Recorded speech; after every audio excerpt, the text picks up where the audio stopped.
Welcome back to my YouTube channel, Coins, where we explore the fascinating world of numismatics. Today, we are diving deep into the history of one of the most iconic pieces of American currency, the Washington Quarter, and specifically, we are uncovering the stories behind three of the rarest and most valuable Washington quarters ever produced. The Washington Quarter has been a central part of American coinage since 1932. It was introduced as a commemorative coin to mark the 200th anniversary of the birth of George Washington, the first president of the United States.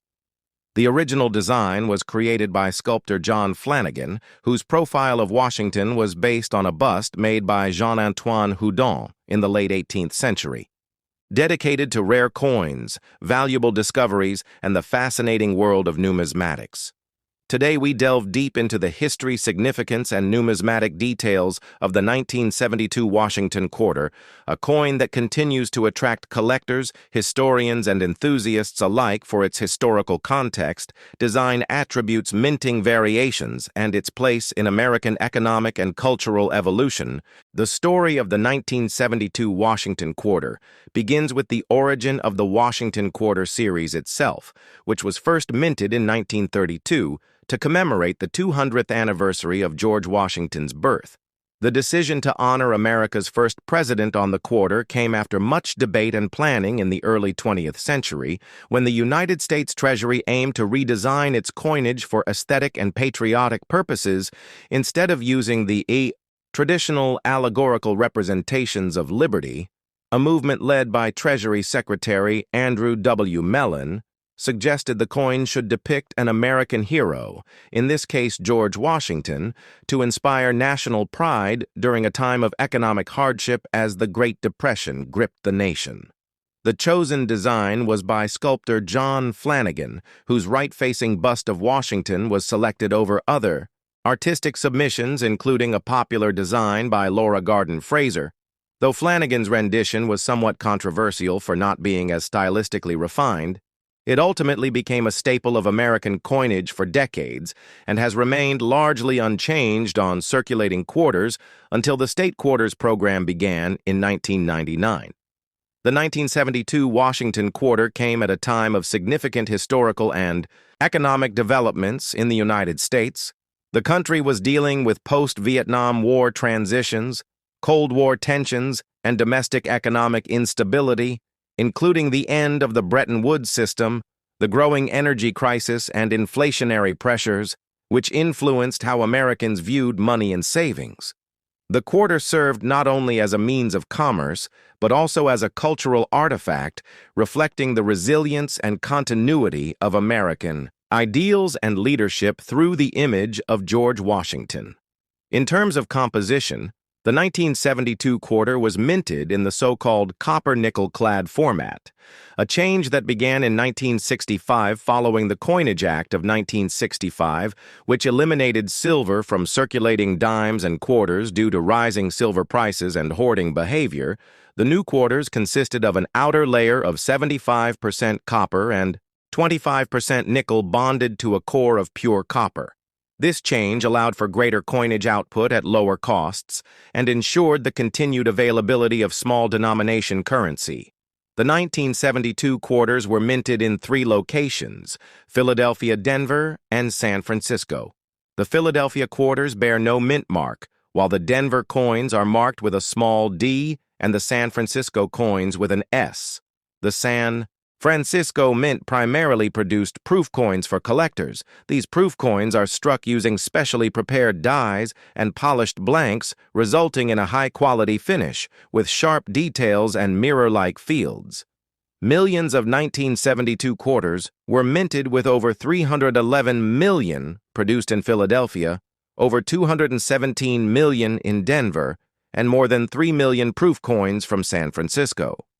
Although the large mintage numbers suggest that most 1972 quarters are common in circulated condition, there are many factors that influence a coin's value and collectability, including strike quality, mint, mark location, die varieties, planchet errors, and overall preservation.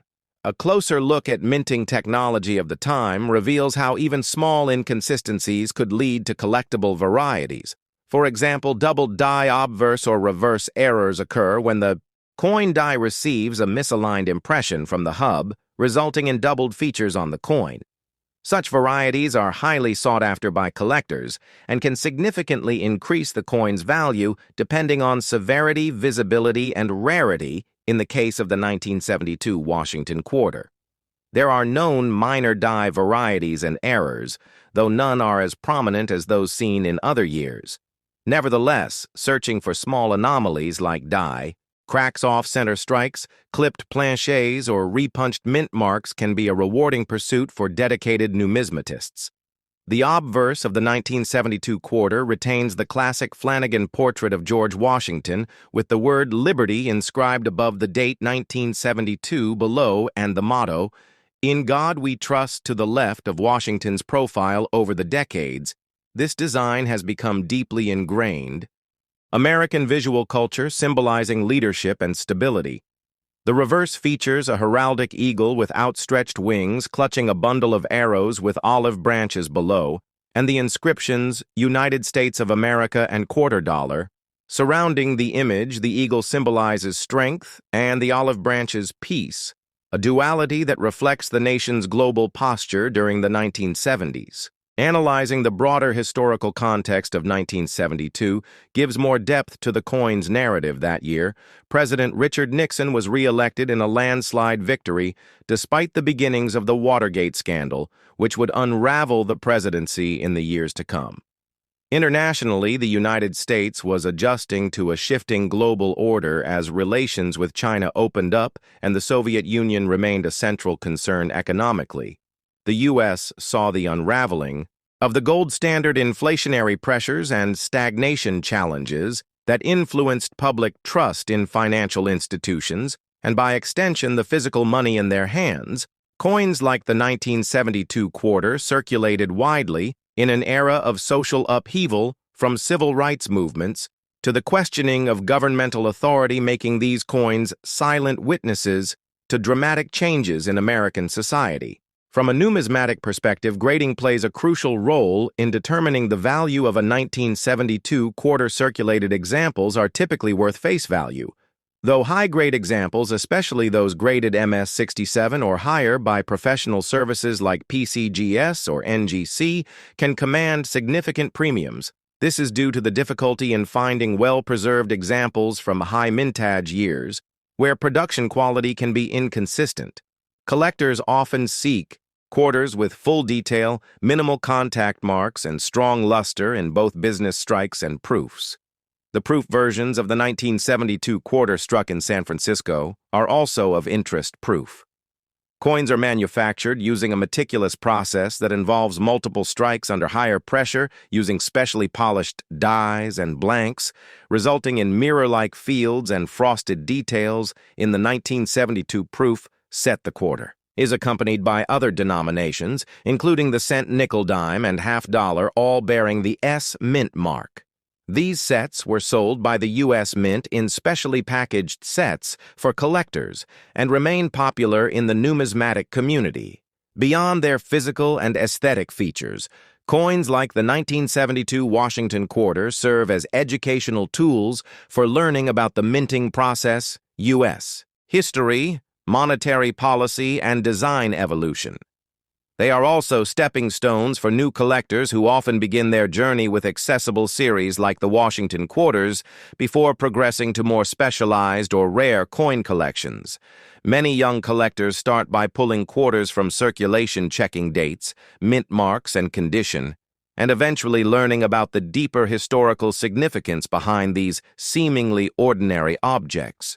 In conclusion, the 1972 Washington Quarter represents more than a 25-cent piece of currency. It embodies decades of American tradition, the legacy of the Founding Fathers, the economic shifts of the 20th century, and the artistry of coin design.